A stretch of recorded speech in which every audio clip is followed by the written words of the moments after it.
Hello, आ रही है ना आवाज़? Yes sir. और स्क्रीन भी हो रही होगी बीच में। Yes sir. ठीक है, तो लास्ट क्लास में हमने सीक्वेंसिंग कंप्लीट कर दिया था। हेलो। Yes sir. हाँ, तो लास्ट क्लास में हमने किया था n jobs on m machines. N jobs on m machines ये हमने कंप्लीट कर दिया था लास्ट में। एक बार ये मैं दोबारा बता देता हूँ। जो एन जॉब ऑन 3 मशीन था, सेम प्रोसेस हमने करना था n jobs on m machines. तो लाइक ये आपको यहाँ पे जॉब गिवन थी 1 2 3 till n, these are the jobs. Then आपको मशीन्स गिवन थी A1 A2 A3 till AM, और यहाँ पे इनका प्रोसेसिंग टाइम यहाँ पर गिवन है आपको, यहाँ पे सबका प्रोसेसिंग टाइम। तो यहाँ पे जो रूल हमने बताया था, 2 कंडीशन बताई थी कि वो अगर उन दोनों में से कोई भी एक कंडीशन सेटिस्फाई हो रही है, देन हम क्या करेंगे। क्या थी वो condition? If minimum of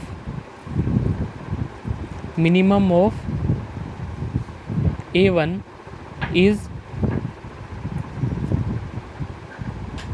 is greater than minimum of A1 is greater than or equal to max of A2 A3 till AM-1। यहाँ पे लास्ट में क्या आएगा? AM से पहले क्या आएगा? AM-1। अगर मिनिमम जो A1 का है वो इस A2 से लेके AM-1 तक का जो मैक्स है उससे ग्रेटर है या फिर इक्वल है, इधर ये कंडीशन, या फिर मिनिमम ऑफ AM जो लास्ट वाली रो है आपकी, लास्ट वाली कॉलम है, इसका मिनिमम इज़ ग्रेटर देन और equal to max of again A2 से AM-1, या फिर इसका जो मिनिमम है वो A2 से AM-1 का जो मैक्स है उसके ग्रेटर देन है या फिर इक्वल टू है। अगर जैसे ये कंडीशन सेटिस्फाई होती है तो क्या करेंगे हम, अलग से 2 रो और बन जाएंगी अपनी Y1 एंड Y2। ठीक है, वेयर Y1 क्या हो जाएगा, हम ऐड कर देंगे A1 से लेके कहाँ तक, AM-1 तक, इन सब रो को ऐड कर देंगे, A1 A2 इन सब को ऐड कर देंगे टिल AM-1। सिमिलरली Y2 क्या बन जाएगा अपने पास, A2 से लेकर AM तक, ये सारी कॉलम्स ऐड कर देंगे, starting from A2 A3 till AM till AM, इन सब को ऐड करके अपनी 2 कॉलम बन जाएंगी। देन इसको हम सोल्व करेंगे जैसे हम सोल्व कर रहे थे n jobs on 2 machines. N jobs on 2 machine जैसे सोल्व कर रहे थे वैसे ही सोल्व करेंगे इसको। ठीक है, कल न्यूमेरिकल करा भी दिया था मैंने, एन जॉब्स ऑन 3 मशीन्स का भी करा दिया था, और एन जॉब्स ऑन 2 मशीन जो सिंपल था 6 जॉब लेके वो भी करवा दिया था। तो ये सीक्वेंसिंग आपका क्या हो गया, ऑलमोस्ट कंप्लीट हो गया है। देख लेना इसमें कोई और कुछ हो तो, न्यूमेरिकल आते हैं इसके ऊपर।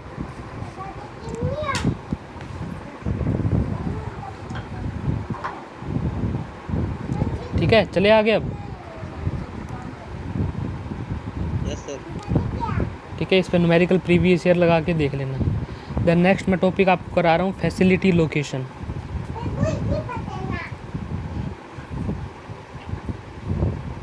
ये देख लेना कौन सी यूनिट है आपकी, फैसिलिटी लोकेशन।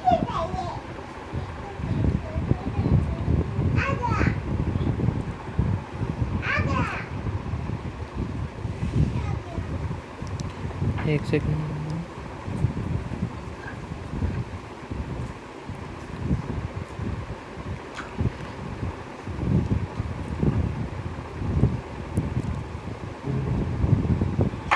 तो देखो फैसिलिटी, इसमें भी न्यूमेरिकल आते हैं आपके फैसिलिटी लोकेशन से भी। तो पहले इसको समझो है क्या फैसिलिटी लोकेशन। तो देखो आपको अगर कोई भी अपना नया बिजनेस स्टार्ट करना है, या फिर अगर आपको क्या करना है, कोई न्यू बिजनेस या न्यू ऑर्गेनाइजेशन आपको स्टार्ट करनी है, और जो कोई एग्जिस्टिंग आपकी है ऑर्गेनाइजेशन उसको एक्सटेंड करना है, उसको क्या करना है, एक्सटेंड करना है। ठीक है, तो वहाँ पे हम क्या यूज़ करते हैं, फैसिलिटी लोकेशन। तो आपको कौन सी लोकेशन, जो कौन सी साइट बेस्ट साइट होगी आपकी ऑर्गेनाइजेशन को ओपन करने के लिए, ठीक है, वो सब फैक्टर्स को कौन डिफाइन करता है, फैसिलिटी लोकेशन। तो यहाँ पे आपके कई मेथड्स आएंगे जो डिसाइड करेंगे कि आपकी बेस्ट फैसिलिटी कौन, बेस्ट लोकेशन कौन सी है, बेस्ट साइट कौन सी है ऑर्गेनाइजेशन को ओपन करने के लिए। ठीक है, अगर आपने अच्छे से बेस्ट साइट को सिलेक्ट किया है, अपनी ऑर्गेनाइजेशन को ओपन किया है और बेस्ट लोकेशन आपने डिसाइड किया है, तो वो रिज़ल्ट किस में आएगी, वो आपका रिड्यूस कर देगी क्या, cost, reduce the cost of operation and maintenance.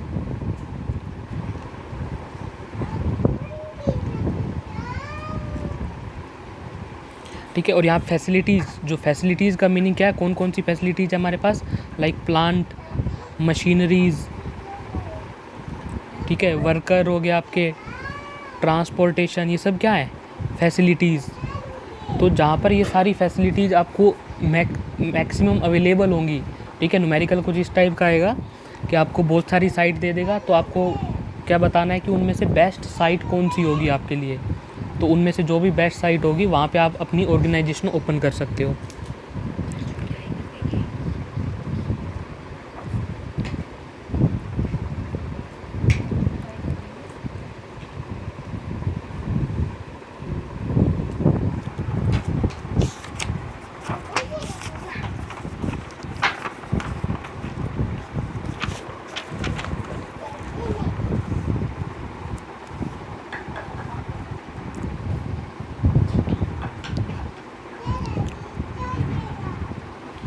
ठीक है, या फिर जैसे मैंने बताया कि अगर आप या तो नई ऑर्गेनाइजेशन को स्टार्ट कर रहे हो तब हम ये यूज़ करेंगे फैसिलिटी लोकेशन, या फिर आप पहले से ही कोई एग्जिस्टिंग लॉन्ग रन पहले से ही आपकी ऑर्गेनाइजेशन चली आ रही है और आपको क्या करना है, रीलोकेशन करना है प्लांट का, रीलोकेशन ऑफ प्लांट।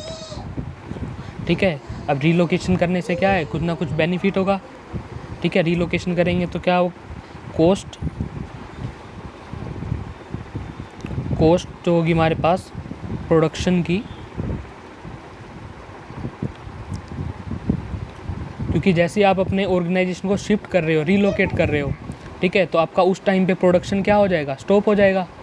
ठीक है, अगर आप एक ऑर्गेनाइजेशन को शिफ्ट कर रहे हो यहाँ एक लोकेशन से दूसरी लोकेशन पर, तो उस टाइम के लिए प्रोडक्शन क्या हो जाएगा, आपका स्टॉप हो जाएगा। लेकिन वो सब आपका कंपनसेट होगा कहाँ पर, अगर आपने नई जगह ऑर्गेनाइजेशन ओपन कर ली और वहाँ पे आपकी फैसिलिटीज़ बेस्ट अवेलेबल है, वहाँ पे आपके पास बेस्ट फैसिलिटीज़ अवेलेबल हैं, तो उन सब की कॉस्ट को यहाँ पे कंपनसेट कर देगा ये। ठीक है, तो ये आइदर आपकी जो नई आपको ऑर्गेनाइजेशन ओपन करनी है, या फिर पहले से ही आपकी जो लॉन्ग रन जो है ऑर्गेनाइजेशन चल रही है उसको आपको रीलोकेट करना है, तो वहाँ दोनों जगह क्या कर सकते हैं हम ये फैसिलिटी लोकेशन। ठीक है, नेक्स्ट इसमें आता है what are the reason for plant location, reason for plant location.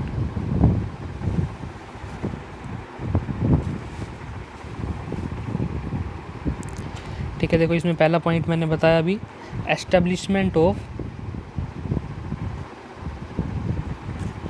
A new industry, a new industry, establishment of a new industry. अगर आपको कोई न्यू इंडस्ट्री ओपन करनी है तो वहाँ पे हम स्टडी करेंगे क्या, फैसिलिटी लोकेशन। या फिर expansion of an existing business, ये भी मैंने बताया आपको कि आपको पहले से ही कोई ऑर्गेनाइजेशन बिजनेस चल रहा है उसको एक्सपेंड करना है आपको। या फिर अगर जहाँ पे आपने ऑलरेडी ऑर्गेनाइजेशन ओपन कर रखी है उस लोकेशन पे क्या आ रहा है, आपकी जो चेंज इन डिमांड या सप्लाई या फिर मार्केटिंग, ये बहुत ज़्यादा चेंज हो रहा है यहाँ पर, तब आपको क्या है, फैसिलिटी रीलोकेट करनी पड़ रही है। या फिर आपको क्या है कि आपने जहाँ पे ऑर्गेनाइजेशन ओपन की है तो वहाँ पे क्या, गवर्नमेंट की पॉलिसीज़ ज़्यादा ही क्या है, रिस्ट्रिक्टेड है। ठीक है, तो उस केस में भी क्या है, आपको दोबारा से फैसिलिटी लोकेशन को स्टडी करके अपने ऑर्गेनाइजेशन को रीलोकेट करना पड़ सकता है। सो ये सब रीज़न है, हम स्टडी कर रहे हैं facility location. Now next important आता है, ठीक है, मैं पॉइंट्स लिख रहा हूँ, इसके अंदर आप खुद ही अपने से ही पॉइंट बना सकते हो कि what are the factor which influence the plant location, what are the factor which influence the plant location. ठीक है, कौन कौन से फैक्टर्स हैं जो आपके प्लांट की लोकेशन को डिसाइड करेंगे कि आपको अपना प्लांट या ऑर्गेनाइजेशन कहाँ पर ओपन करनी चाहिए। ठीक है, तो ये मेन पॉइंट मैं लिख दे रहा हूँ, इसमें अगर हेडिंग बना के अंदर आप मैटर जो है खुद ही लिख सकते हो। तो देखो पहला पॉइंट मैंने लिखा availability of land for present and future needs.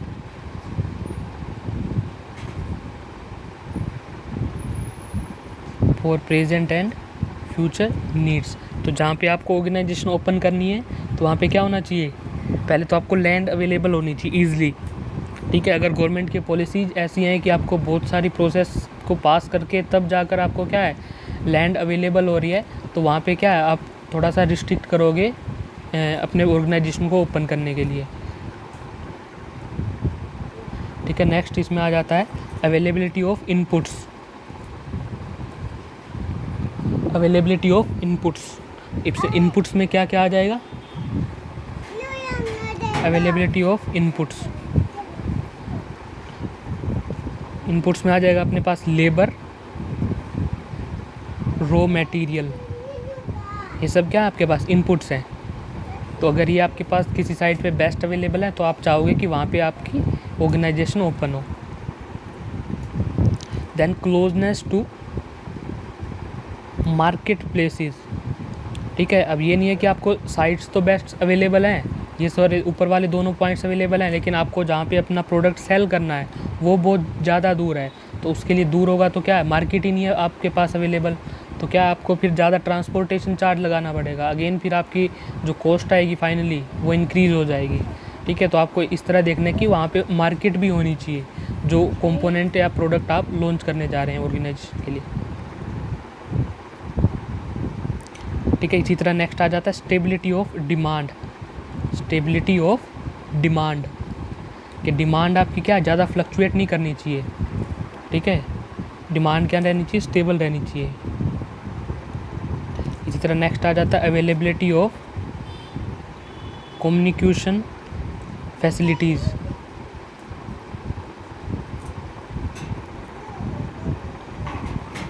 Then next है अवेलेबिलिटी ऑफ ट्रांसपोर्टेशन। ठीक है, क्योंकि आपको ट्रांसपोर्ट रॉ मटेरियल लाने के लिए और फिनिश्ड प्रोडक्ट्स को ले जाने के लिए मार्केट तक क्या चाहिए, ट्रांसपोर्टेशन, मतलब रोड्स, रेल्स, ये सब क्या होनी चाहिए, अवेलेबल होनी चाहिए उस साइट पर। अगर वो अवेलेबल नहीं है देन क्या है अगेन आप क्या है वहाँ पे ऑर्गेनाइजेशन ओपन नहीं कर सकते हो। तो ये सब क्या है फैक्टर्स हैं। ठीक है, और भी इसमें पॉइंट्स गिवन है जैसे फ्यूल कॉस्ट, सिक्योरिटी। ठीक है, ये भी इम्पोर्टेंट पॉइंट है, सिक्योरिटी या कल्चर ऑफ सोसाइटी। आपने देखा होगा शायद नैनो का प्लांट पश्चिम बंगाल से कलकत्ता इधर गया था, गुजरात में गया था, क्यों गया था, वो शिफ्ट किया था बाद में गवर्नमेंट पॉलिसी, और कुछ वहाँ पे जो लोकल जो था वर्कर थे उन्होंने वो कुछ आग वगैरह लगा दी थी वहाँ पर। तो वो सब क्या, अगर आप ऑर्गेनाइजेशन को अच्छे से सिक्योरिटी प्रोवाइड नहीं कर पा रहे किसी लोकेशन पे, अब देखो वहाँ पे अब उस जगह का क्या हुआ, नाम ख़राब हुआ। आगे से भी अगर कोई ऑर्गेनाइजेशन वहाँ पे ओपन हो रही होगी तो वो भी पहले से ही नहीं ओपन होगी, क्योंकि ये सिक्योरिटी वाला ऑप्शन वहाँ क्लिक कैंसिल हो गया ना। अच्छे से आप गवर्नमेंट वहाँ पे सिक्योरिटी प्रोवाइड नहीं कर रही है, तो ये पॉइंट भी क्या बन गया, नेगेटिव पॉइंट बन गया। ऐसे ही इधर मारुति में हुआ था, गुड़गांव में हुआ था कुछ। ठीक है, और भी इसमें जैसे पॉइंट्स गिवन है disposal of waste.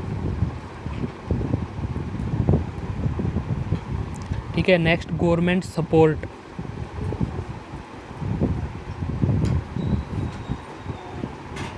Grant, subsidies.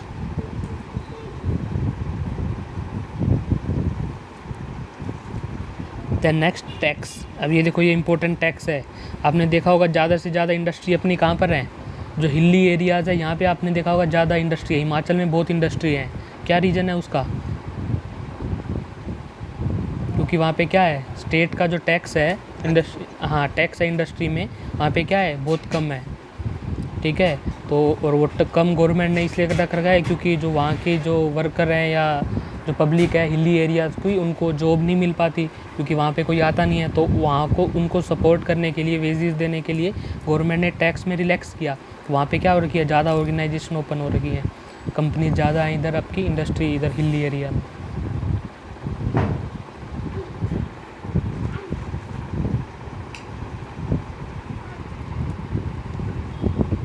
Then last the point है availability of infrastructure facility,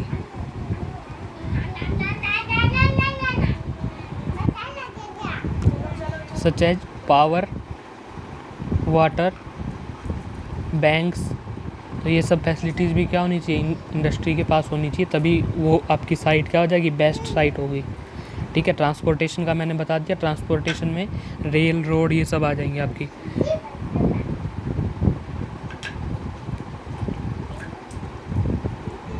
rail, road, airport या फिर वाटरवेज। ठीक है, ये सब अवेलेबिलिटीज़ क्या हो जाएंगी। तो these are all the factors which influence your site, कि आपको कौन सी आपकी साइट कौन सी क्या होगी, बेस्ट साइट होगी। ठीक है, ये थ्योरी का पोर्शन था यहाँ तक, और इसमें कुछ और एक दो पॉइंट हो तो वो खुद से देख लेना। अब न्यूमेरिकल पोर्शन में स्टार्ट कर रहा हूँ। बताओ किसी को यहाँ तक डाउट है कुछ समझने में कि है क्या फैसिलिटी लोकेशन। आपको क्या है, बहुत सारे पॉइंट्स गिवन होंगे। अब डिफरेंट मेथड्स हम पढ़ेंगे। एक मेथड अब आज मैं करा देता हूँ, देन नेक्स्ट क्लास में कंप्लीट हो जाएगा ये चैप्टर भी, फैसिलिटी लोकेशन होता है। ठीक है, इसमें क्या होगा, डिफरेंट फैक्टर्स गिवन होंगे, डिफरेंट साइट्स गिवन होंगी, और आपको बतानी होगी कौन सी बेस्ट साइट है, कहाँ पे आपको ऑर्गेनाइजेशन ओपन करनी है। तो उसमें क्या है कि लाइक ये पहला मेथड मैं आपको बता रहा हूँ, नाम है मेथड का break even analysis. Break even analysis. तो ये फैक्टर, ये मेथड जो डिपेंड है, that is depends on the cost factor को ले रहा है यहाँ पे, कि कहाँ पर आपकी मैन्युफैक्चरिंग कॉस्ट क्या आएगी, मिनिमम आएगी। जिस साइट पर, जिस लोकेशन पर आपकी मैन्युफैक्चरिंग कॉस्ट मिनिमम आएगी, that will be your best site, that will be the best site. तो यहाँ पे देखो कॉस्ट हमारे पास कौन सी दो कॉस्ट एसोसिएटेड है इसके साथ में। One is fix cost and other is variable cost. One is fix cost and other is variable cost. ठीक है, देखो फिक्स कॉस्ट में हमारी 2-3 कॉस्ट जैसे आ जाएंगी कि आपको अपने जगह जो क्या है रेंट पर ले रखी है। ठीक है, तो वो क्या है, इधर आप प्रोडक्शन कर रहे हो या नहीं कर रहे हो, या ज़्यादा कर रहे हो कम कर रहे हो, तो वो कॉस्ट क्या रहेगी, आपको देनी ही देनी है, दैट इज़ फिक्स कॉस्ट। इसी तरह वेरिएबल कॉस्ट में क्या है, आपकी लेबर। ठीक है, अगर आप ज़्यादा आपको प्रोडक्शन करना है तो आपको क्या है, ज़्यादा लेबर रखनी होगी। ठीक है, अगर ज़्यादा प्रोडक्शन करना है, ज़्यादा मशीन रखेंगे, ज़्यादा लेबर होगा। ठीक है, इसी तरह रॉ मटेरियल आपको ज़्यादा परचेज करना पड़ेगा। तो ये सब कॉस्ट किससे एसोसिएटेड है, वेरिएबल कॉस्ट। ये डिपेंड किस पे कर रही है, एक्स क्या आपका नंबर ऑफ यूनिट्स, कि आप जितनी ज़्यादा नंबर ऑफ यूनिट्स मैन्युफैक्चर करना चाह रहे हो, उतनी ही आपको क्या है, ये सारी कॉस्ट क्या करनी पड़ेंगी, ज़्यादा देनी पड़ेंगी। ठीक है, so these are fix cost, this is variable cost, then other is total cost. तो टोटल कॉस्ट में क्या आ जाएगी आपकी फिक्स कॉस्ट। फिक्स कॉस्ट हमेशा फिक्स रहेगी, that will not depend on कि आप कितनी नंबर ऑफ यूनिट्स मैन्युफैक्चर कर रहे हो। So total cost is fix cost plus variable cost. And इसका ग्राफ देखो कैसे बनेगा।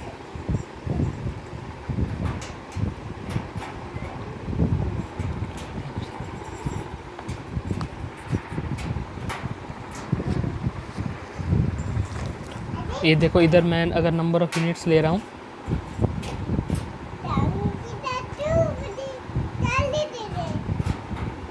यहाँ ले रहा हूँ मैं नंबर ऑफ़ यूनिट्स, और इधर ले रहा हूँ कॉस्ट।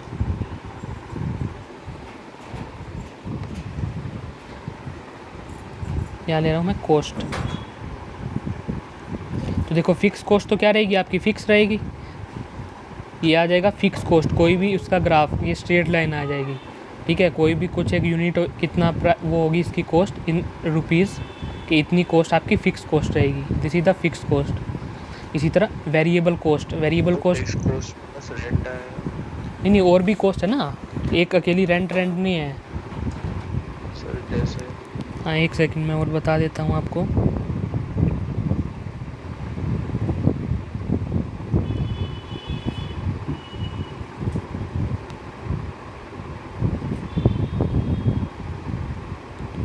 रेंट हो गया, ठीक है, और इसमें जैसे आपने जो सिक्योरिटी के लिए कुछ ऑफिसर लगा रखे हैं उनकी वेजेस, ठीक है, वो सिक्योरिटी ऑफिसर तो आपको रखने ही पड़ेंगे, उनको तो आप चेंज नहीं कर सकते, तो वहाँ पे वो भी क्या हो जाएगी, आपकी फ़िक्स कॉस्ट के अंदर आ जाएगी। ओके ठीक है, या फिर एक सेकंड, हाँ ये रहा, आपकी जैसे वॉचमैन हो गया, रेंट हो गया, इंश्योरेंस ले रखा आपने, ठीक है, ठीक, कुछ लोन ले रखा है कंपनी के लिए आपने, तो वो क्या है, आपको वो लोन की जो भी इंस्टॉलमेंट है वो तो देनी पड़ेगी। दैट डू नॉट डिपेंड कि आपने कितना नंबर ऑफ़ यूनिट्स आप प्रोड्यूस कर रहे हो। टैक्स भी फिक्स होगा शायद। हाँ टैक्स हो गया, ये भी इसी के अंदर आ जाएगा। या फिर आपने जो हायर ऑफिसर्स रख रखे हैं, ठीक है, अब नीचे वालों को तो आप फिर भी निकाल सकते हो लेबर को, लेकिन आपने जो बड़े मैनेजर रख रखे हैं उनको ऐसे नहीं निकाल सकते आप, तो वो सब क्या आप that will not depend on the number of units आप कितनी सेल कर रहे हो, ठीक है। और जो वेरिएबल होगी वो आपको समझ में आ ही गया कि अगर आप नंबर ऑफ़ यूनिट्स अगर ज़्यादा कर रहे हो, रॉ मटेरियल ज़्यादा चाहिए, ठीक है, अगर आप एक्सपेंड करना चाहते हो, ज़्यादा नंबर ऑफ़ यूनिट्स सेल करना चाहते हो, आपको मशीन्स ज़्यादा चाहिए, तो आप वो वाली मशीन्स वो भी क्या आ जाएंगी इन वेरिएबल कॉस्ट। तो फिक्स कॉस्ट देखो फिक्स रहेगी, देन वेरिएबल कॉस्ट वेरी करेगी, तो ये आ जाएगी वेरिएबल कॉस्ट का graph, something like this, variable cost, ठीक है। देन ग्राफ आएगा किसका, टोटल कॉस्ट का। सो टोटल कॉस्ट क्या है, sum of fix cost plus variable cost, तो आपका टोटल कॉस्ट का ग्राफ यहाँ से स्टार्ट होगा, this is the graph of total cost, total cost. तो इसमें क्या आपको 2 या 3 ग्राफ ड्रॉ करने पड़ेंगे, ठीक है, लाइक 3 साइड्स दे दी उसने, देन 3 साइड्स के हम ग्राफ ड्रॉ करेंगे for the case of total cost, ठीक है। और जहाँ पर फिर टोटल कॉस्ट आपकी मिनिमम आएगी, जहाँ भी जिस भी पॉइंट पर आपकी टोटल कॉस्ट क्या आएगी, मिनिमम आएगी, वो पॉइंट आपका क्या हो जाएगा कि उस उतने नंबर ऑफ़ यूनिट्स के लिए कि वो साइट आपकी क्या हो जाएगी, बेस्ट साइट हो जाएगी। देखो एक क्वेश्चन मैं करा रहा हूँ, उससे आपको अच्छे समझ में आएगा। लिखो एक न्यूमेरिकल लिखो, इसमें आपको टोटल कॉस्ट के लिए ग्राफ ड्रॉ करना है, देन जो जितनी नंबर ऑफ़ यूनिट्स के लिए आपसे पूछेगा कि अगर मैं इतनी नंबर ऑफ़ यूनिट्स सेल कर रहा हूँ, then which is the best site, तो उस नंबर ऑफ़ यूनिट्स के लिए जहाँ पे कॉस्ट मिनिमम आएगी that will be our best site. देखो ये क्वेश्चन मैं एक क्लिक करवा रहा हूँ, इससे समझ में आ जाए आपको। कह रहा है potential location A B and C have the cost structure shown below for manufacturing a product expected to sell 2700 per unit. Rupees कितना गिवन है, 2700 per unit. Find the most economical location for an expected volume of 2000 units per year. देखा यहाँ पे इसने पूछ लिया कि अगर मैं 2000 number of units per year sell करना चाह रहा हूँ, then which is the best location, ठीक है। और यहाँ पे ये गिवन है, साइट गिवन है, यहाँ पे लिख दे रहा हूँ मैं, A B C, fix cost,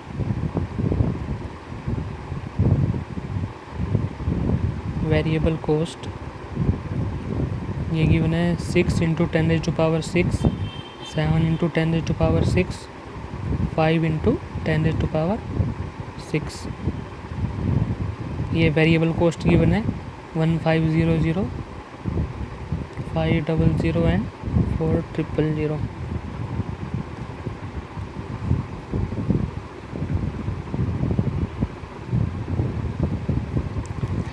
ठीक है, देखो अब हम क्या करेंगे, ग्राफ ड्रॉ करेंगे for all these 3 sides A B and C. A B और सी तीनों साइड्स के लिए क्या है, ग्राफ ड्रॉ करेंगे। और आपको कितनी नंबर ऑफ़ यूनिट सेल करनी है, 2000 यूनिट्स पर ईयर। तो उसके अकॉर्डिंग जो भी मिनिमम जहाँ पे कॉस्ट आएगी आपकी total cost, that site will be our best site either A, B और सी। ठीक है, तो देखो पहले टोटल कॉस्ट क्या हो जाएगी, ए के लिए निकालूंगा तो मैं टोटल कॉस्ट का क्या फॉर्मूला है, fix cost plus variable cost. तो टोटल कॉस्ट ए के लिए कितनी हो जाएगी, 6 × 10⁶ प्लस 1500 इंटू कितनी नंबर ऑफ यूनिट सेल करनी है, 2000। तो यहाँ से आप निकाल सकते हो, ये आ रहा है समथिंग 9 × 10⁶। इतने रुपीज़ आपकी टोटल कॉस्ट आ रही है अगर आप 2000 यूनिट सेल कर रहे हो। सेम हम निकालेंगे for location B. Location B के लिए यही हो जाएगा 7 × 10⁶ प्लस 500, क्योंकि इसकी वेरिएबल कॉस्ट क्या है 500 यूनिट, 500 रुपीज़ पर यूनिट। एक यूनिट को सेल कर रहे हो तो 500 रुपीज़, और टोटल नंबर ऑफ़ यूनिट्स कितनी सेल करनी है, 2000। तो ये आपका आ रहा है 8 × 10⁶। इन द सेम वे अगर सी लोकेशन है हमारे पास, दैट इज़ 5 × 10⁶ प्लस 4000 इंटू 2000, ये आ रहा है 13 × 10⁶। तो यहाँ देखो, यहाँ 8 × 10⁶, यहाँ 13 × 10⁶, और लास्ट में कितना आया था अपना 9 × 10⁶। तो अपनी बेस्ट लोकेशन क्या हो जाएगी, बी, क्योंकि मिनिमम कॉस्ट कहाँ आ रही है, यहाँ पर आ रही है। तो अगर 2000 यूनिट्स आपको सेल करनी है तो आपको बेस्ट लोकेशन क्या आएगी, 8 × 10⁶, दैट इज़ मिनिमम कॉस्ट आपको कहाँ पे मिल रही है, कौन सी लोकेशन पर, बी लोकेशन पर। ठीक है, अब इसके लिए देखो आप ग्राफ भी ड्रॉ कर सकते हो, और इसमें कुछ और भी अगर आपसे पूछ सकते हैं कि इतनी नंबर ऑफ़ यूनिट सेल करेंगे तो किसका आएगा, आपको कौन सी आपको साइट चूज़ करनी पड़ सकती है। तो इसका ग्राफ मैं ड्रॉ कर दे रहा हूँ। So this is the production volume. यहाँ पे आपकी कॉस्ट है, टोटल कॉस्ट।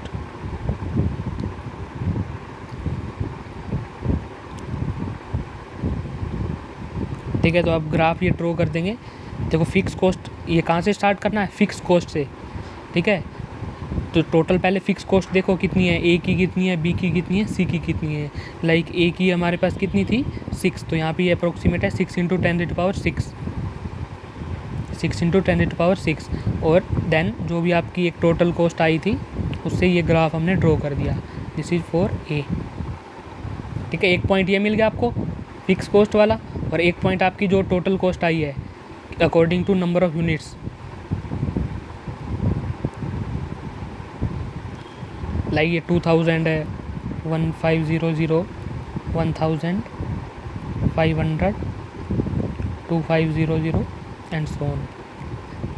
ठीक है, अकॉर्डिंग टू 2000 जो भी हमारे पास यहाँ पे कितना आया था, ये आई थी अपने पास ए के लिए 9 × 10⁶। तो ये दिस इज यूअर 9 × 10⁶। तो ये लाइन ड्रॉ कर लोगे, ए के लिए आ जाएगी। इसी तरह बी के लिए, बी का अपना पॉइंट स्टार्ट हो रहा है 8 × 10⁶।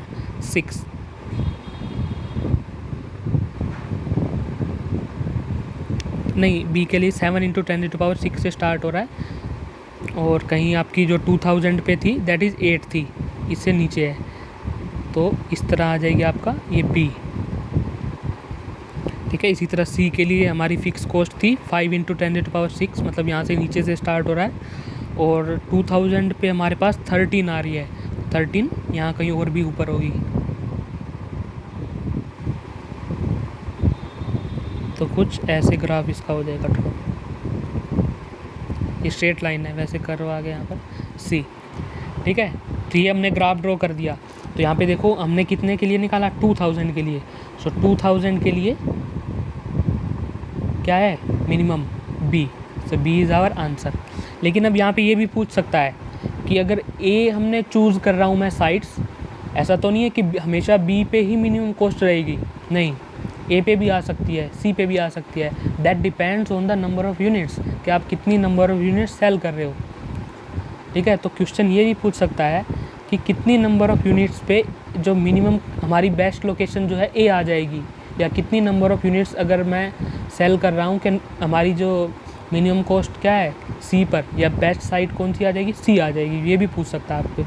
तो वहाँ पे देखो आपको क्या है, नंबर ऑफ़ यूनिट्स बतानी होंगी। तो देखो अगर ये पॉइंट है जो ये अलग उससे शो कर दे रहा हूँ मैं, ये point, let us suppose this is C1, X1 दिखा देता हूँ मैं, X1, ठीक है। अगर X1 जो भी यहाँ पे नंबर ऑफ़ यूनिट्स आएंगी, ठीक है, अगर इससे नीचे अगर हम सेल कर रहे हैं तो अपनी बेस्ट साइड कौन सी आएगी, बताओ।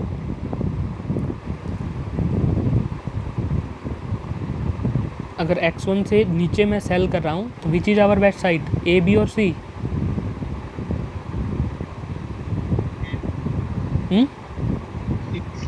C, ये है ना, देखो C का ग्राफ नीचे है,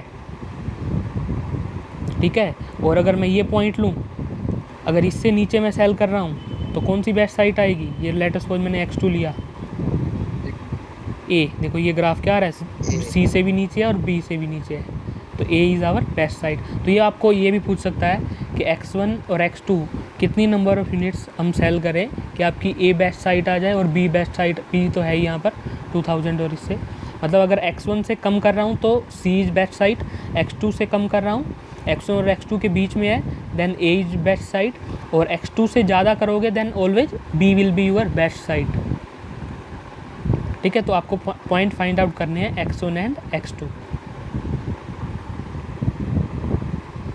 तो यहाँ पे हम क्या करेंगे, अब एक सेकंड दोबारा दिखा देता हूँ। तो यहाँ देखो अगर X1 फाइंड आउट करना है तो कौन से दो ग्राफ कट हो रहे हैं, यहाँ पर कौन से दो ग्राफ हैं, A एंड C। ये A का ग्राफ है, ये A का ग्राफ है ये वाला, and this is the C graph. तो A और C की जो टोटल कॉस्ट है वो आपको इक्वल रखनी है। तो A की टोटल कॉस्ट हमारे पास क्या है, 6 × 10⁶।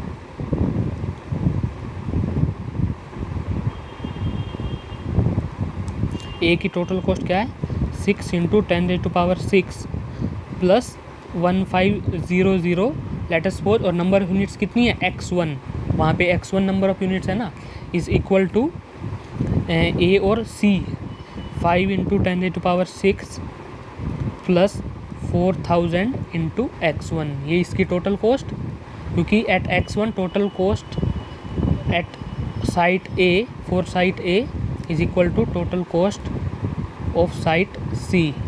अगर हम कितनी नंबर ऑफ यूनिट सेल कर रहे हैं, X1, इन दोनों को इक्वल रखेंगे तो क्या आ जाएगा अपना, X1 आ जाएगा। एंड दैट X1 अगर इसको सोल्व करोगे तो आपका आ रहा है 400, कितना आ रहा है, 400। तो अगर मैं 400 से कम सेल कर रहा हूँ देन कहाँ जाऊँगा मैं, C will be, C is the best site if number of units are less than 400। अगर 400 से आप कम सेल कर रहे हो तो बेस्ट साइट कौन सी हो जाएगी, C। In the same way हमें X2 भी फाइंड आउट करना है, ये रहा X2। तो X2 में कौन सा ग्राफ कट कर रहा है, A एंड B का। तो अगर X1 और X2 के बीच में आप नंबर ऑफ यूनिट सेल कर रहे हो सो A will be your best site या बेस्ट लोकेशन। तो A और B, तो A का ग्राफ हमारे पास क्या है, अगेन सेम 6 × 10⁶ प्लस 1500 X1 किसके इक्वल हो जाएगा ये, अब B के equal, that is 7 × 10⁶ plus 500, sorry यहाँ पे X2 आएगा, 500 X2। तो इसको सोल्व करोगे तो क्या आ जाएगा आपका, X2 की वैल्यू आ जाएगी and that value is coming 1000, ठीक है। तो अगर आप 400 से लेकर, अगर आप नंबर ऑफ़ यूनिट्स जो है X दैट इज 400 से ज़्यादा है और 1000 से कम है, अगर इसके बीच में हम कुछ भी नंबर ऑफ़ यूनिट सेल कर रहे हैं so which will be our best site, A। बताओ किसी को डाउट है तो ये आपका ब्रेक इवन एनालिसिस।